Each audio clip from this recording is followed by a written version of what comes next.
y'all, hey, it's everybody's favorite everything, SJ Stevens. We are back for day 4 of 31 Days of SJ. Y'all, I so apologize for not posting a video yesterday. So what had happened was I pre-recorded everything, y'all, for like 7 or 8 days in a row because I knew I would be traveling. I knew I did not want to miss out on the day. I get ready to upload the video, baby. The shirt that I had on, there was no way I could have posted that video just in good conscience. It was such good content. It was such a good conversation. The shirt was so inappropriate though. So, despite it throwing me off, I had to scrap the video because it just is not on brand to what I'm trying to do now. So, won't happen again. Lesson learned. I will absolutely be more cognizant about what I have on my body before I open my mouth and press record. But so we're gonna pick back up from where we left off with this intentional dating and dating experiment and all the stuff. If you are new here, so what we're talking about is for the last 4 months, I have done a dating experiment. I have dated men from all over. I have dated men that I've met in person, on the dating apps, on social media, that I've met just wherever. I went on approximately 100 dates in 4 months. A time was had. Let me first of all say that. A time. People that be like, the dating pool got pee in it, you are absolutely part of the problem, because no, it does not. You just got to be a little bit more diligent and a little bit more intentional about what you do. But the dating pool, at least here in Charlotte, let me say that, baby, I had a time. A whole entire time. So that's kind of where we left off at. So one thing that I did learn about myself is that I had never dated intentionally. And so what I mean by that is, like, I can remember myself saying things like, oh, I'm looking for my forever plus one, and I'm just looking for my person. What does that even mean? What the fuck is a forever plus one? I just want somebody to go with me places, so I'm not going by myself? Because in theory, that's what that means. Or I'm looking for my person. What does that mean? Like, I don't even know how to explain how silly it is in hindsight to make those broad statements. But up until 43, that's exactly what I was saying. So part of this process for me was to actually learn what it is that I'm looking for. What it is that I want. Like I keep saying, I'm never going to quote the Bible because I'm not good enough and I'm going to mess it up every time. But somewhere in the Bible, it says something along the lines of, you got to write out the vision. You got to write it out and you got to make it plain. How do you say you want a husband if you don't have like a type, or you don't have preferences, or you don't even know what you're looking for in a husband? How do you say you want to be a wife and you don't even know what that means? You just heard the word and want to be what everybody else is because you don't want to be alone? Like, we are not intentional enough on most things that we do, but particularly on dating. So what I learned, I don't even know if it was a podcast, if it was a book, it was something that I read, but they talked about like writing it all out. Like, I have a journal, me and my accountability partner. She'll be on here one of them Thursdays for my lives. But we literally have journals. And in these journals, it is things like, what do I need to work on before I become somebody's wife? What are my non-negotiables for my husband? What must he have? Like, what are the character traits? And we talk a little bit about what he looks like, but like, that's not even the important part. But like, what are his character traits? What are his vices? What am I absolutely not going for? I think that we skip over this part of it. We be so intent on finding a person. Then, I mean, again, to find a person is not a hard thing. Again, I went on 100 dates in 4 months. I mean, I'm a pretty girl, but like, there are much prettier girls out here. So if I can go on 100 dates, you can go on 200 if you so see fit. So finding the person is not really the hard part. It's finding the person that you are supposed to be with. It is finding the person that's gonna bring out the best in you. Like, y'all know me, especially if you're my close friends, I could have been married. I could have been married a few times over. I can go get the old husband back and remarry him. Like, I can go get a husband. Am I gonna be happy? Probably not. Am I going to be disappointed, discouraged, and disgusted? Probably so. Because again, finding a nigga is not the hard part. That's actually the easiest part. It's being able to wean out what makes sense and what doesn't. Like, where do I envision my life in just say 5 years? And what type of man can go on this journey with me? Because everybody can't do everything with you. So that was the first thing. Like, we gotta get intentional. We gotta know what it is that we want. I have people that I know, I won't call them friends, but women that do not have a type. If you ask them, what do you like? I mean, I just like who like me. Every time I hear a woman say I like who like me, I immediately tell them to go to hell. Because what does that mean? That means that you do not care. You don't care if it's a man, if it's a woman. You don't care if they white, if they black, if they tall, if they old, if they young. You just want somebody. Anybody that just wants somebody, a relationship is the least of your concerns. You need to be in therapy. You need to be somewhere in somebody's counseling, on somebody's couch. You do not have to have a preference in terms of like dark skin, 6'6", 6 figures. But if you are dark skin, 6 foot with 6 figures, inbox me, because I'm still single, as in not married. But that's not what I mean. But you gotta have some type of something. Like, just to be like, just whoever likes me. That is the most weird, oddest behavior statement that I've ever met. I, in fact, try to stay away from people like that. Because, again, you don't have enough oomph about yourself for me if you just like whoever like you. So, you have to be intentional. So, with this dating process, that's why it was so easy for me to eliminate certain people. Like, that's why I probably went on 50 first dates that never made it to second dates, because I have preferences. Oh no, I have a type.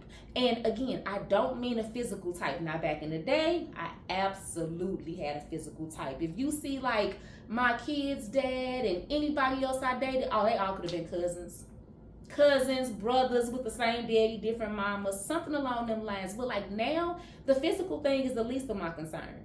It's the other stuff. Like, I will not date a man who does not have, I won't even say go to church, even though that's my preference, but you have to have a relationship with God. When I meet people and they be like, I'm not religious, I'm spiritual, get the hell on, because what does that mean? What does that mean? When I hear people that go to church on occasion, what does that mean? You going for the performative piece of it? Like, I just don't want it. Or if I meet a man, I'm 44.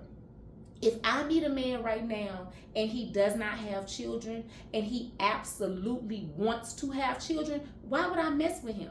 I don't want no more kids. Like, my baby will be 22 this year. So if your goal is to have children, I'm not who you should be dating, because if it happens, like, God willing, so be it. But like, I'm not intentionally having no baby at 44 years old. So no, I'm not for you. And you have to be willing to walk away from what simply does not fit what's for you. How can you walk away from it though if you don't know what it is? So like, I'll give another example. I've always said I want a man that's a good communicator. Like, communicate with me, talk to me, baby. What I learned throughout this experiment is people can run their mouth all day long, but do they know how to comprehend? Like, have you ever sat on the phone with someone so fine and so educated and so well-to-do, who did not have a lick of common sense, who you had to keep on saying the same exact thing over to every other day? Like, if Johnny had 2 apples and I take an apple away, how many apples do Johnny got left? And he'd be like, oh, well, Johnny might have 4 because, no. So it is really a lot of exceptionally handsome, exceptionally well-to-do men out here who do not have common sense. That's not for me no more. I don't have the patience to try to make somebody understand what they just simply do not know how to understand. So communication is not on my list no more. Comprehension is what's on my list. A man with self-control. Self-control is the sexiest thing a grown man can have. And why do I believe this? Because a grown man without it is the biggest turnoff known to man. I'll give you a story. So I meet this guy on, I don't know, somebody dating app. Cute little guy, 37, no kids, never been married, gainfully employed, all the things. We decide to meet. Again, I do not tell these people where I stay at. Nobody can pick me up. I'll meet you wherever we're going. So we get to the location. It is a food hall here in Charlotte. It is a family-oriented place. So at any given moment, there are small children, there are elderly people, there are families. Like it is a family facility. I'll just say that. So we go to the bar. I get a Miami Vice. He gets a double shot of Hennessy in a Miami Vice, I guess. So we go outside, we talk, whatever, whatever. It's time for round two. I get a second Miami Vice. He gets a second double shot of Hennessy and a Miami Vice and a beer. So I'm like, okay, if my initial thought, maybe he's just nervous. People tend to drink a lot, when they're nervous or they're trying to loosen up. Or maybe he just has a high tolerance. Like, I don't know. Men typically can drink more than women. By the time we got to the end of that second round, old buddy was drunk. Old buddy was drunk. How I knew he was drunk, he was slurring his words. 1 + 1 was not adding up to 2 no more. His whole voice changed. He got all loose. I had to keep telling him, do not touch me. Get your hand off of me. Like, it was such a disaster. So immediately once I got to my car, I blocked him. Why did I block him? I don't like men that don't have self-control. Drink all you want, like carry on, right? You're grown. We can do whatever we want. But when you drink to the point of not having self-control, I'm not interested. And why am I not interested? I've been there and I've done that before. A man that cannot control his alcohol, I don't care if you a nice drunk. I don't care if you are the best time ever when you're drunk. But for a first date, who ever told you to have basically 4 shots of Hennessy, 2 cocktails, and a dang on beer within a 2-hour time frame in a public place around these people kids? Go to hell. No. So I don't like undisciplined men. And again, these are things that I never realized because I never took the time to really figure out what it is I wanted. I just wanted a man. I'm not going for it no more. So this is where we'll end today at, y'all. But like, I just really wish that more females, and again, I'm only talking to the females, like I'm not a man, so even though I've studied y'all, I can't really speak for y'all. But for the women, let this be your sign to get intentional about what you want. Let this be your sign to realize you do not have to just accept who like you. Like, that's some shit that our grandma said back in the day. Get you a man who love you more than you love him. No. Like, yes, you want a man that loves you. Be clear. But you do not have to like everybody that likes you. Again, it's nothing admirable about that. It is absolutely like a character flaw of yours. It is a sign of insecurity. It is a sign of desperation, in my personal opinion. Again, I can name 50 niggas that like me. I don't like them back. And I don't feel no kind of way about not liking them back because I do not have a responsibility to like who likes me. So y'all, today's jizzle-ism for the day, I haven't gave y'all one of them. My jizzle-ism for the day is get you some oomph about yourself. Write you a list out. Figure out what's most important to you. And when you meet men that do not meet your requirements, move on. Move on. One thing I have learned is people do not change for other people. So if you meet this man and he's an alcoholic, you are not going to make him not be an alcoholic. You are not going to love the taste of Hennessy out of his mouth. No, you're not. He's going to just be an alcoholic and you just going to be stressed out. So when you meet somebody who does not meet your requirements, leave them be. People change for themselves. People do not change for other people on no given day. So unless he had already decided he didn't want to drink no more, you're not going to make him stop. You're not going to be his catalyst for change even. So like, stop expecting to be able to change people because you love them right or you, no, that's not how this go. So that's all I got for today, y'all. We will pick this back up day 5.